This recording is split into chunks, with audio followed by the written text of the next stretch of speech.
ক্রমিক অযুগ্ম সংখ্যা বলতে মানে দুই ঘর পরপর পরপর তোমার সংখ্যাগুলো আসবে। যেমন তোমার ধরো একটা এলো, আমি যদি ধরি 3, 3-এর পর অযুগ্ম সংখ্যা 5, 5-এর পর অযুগ্ম সংখ্যা 7, তার মানে এদের মাঝখানে ডিফারেন্সটা কত আসছে তোমার 2 করে।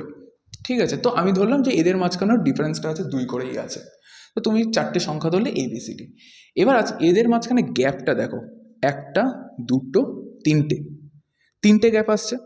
এবার 3টে গ্যাপের মাঝখানের গ্যাপটা কোনটা? এইটা, এটা কত? 42।